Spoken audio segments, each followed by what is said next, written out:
કોરા કાગળ ઉપર પણ સહી કરતા એકવાર વિચાર કરજો, નહીં તો તમારી આખી મિલકત કોઈ બીજાની થઈ શકે છે. જો તમે પણ કોઈને પાવર ઓફ એટની આપવા જઈ રહ્યા છો તો આ વિડીયો જરૂરથી જોજો. મારું નામ ચેતન ઠાકોર છે. હું હાલમાં લોનો અભ્યાસ કરું છું અને આવી જ કાયદાકીય લગતી માહિતી જાણવા માટે મારા પેજને ફોલો કરી લેજો. તો આમાં કેવું બને છે કે ઘણા લોકો ભરોસામાં આવીને પોતાના સગા કે મિત્રને પાવર ઓફ એટની આપી દે છે, પણ પછી શું થાય છે ખબર છે? એ જ વ્યક્તિ તમારી જમીન કોઈ પરમિશન વગર વેચી નાખે છે. પછી જ્યારે તમે વિરોધ કરવા જશો ને ત્યારે એ વ્યક્તિ એમ કહેશે કે તમે તો મને પાવર આપ્યો તો, હું ગમે તે કેમ ના કરું આ જમીન ઉપર, તારે શું લેવા દેવા. પણ ભાઈ ના, અહીંયા એક મહત્વની વાત સમજવા જેવી છે.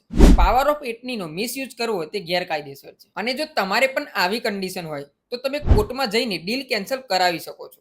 અને જો ફ્રોડ સાબિત થાય તો તેના ઉપર ક્રિમિનલ કેસ પણ થઈ શકે છે. તમારે પણ આવી કન્ડિશન થઈ હોય તો તેનું કારણ છે બ્લાઇન્ડ ટ્રસ્ટ, એટલે કે આંધળો વિશ્વાસ. તો મિત્રો યાદ રાખજો કે પાવર ઓફ એટની આપતા પહેલા 100 વાર વિચાર જરૂર કરજો, નહીં તો એક નાની સહી અને તમારું બધું જ જતું રહેશે.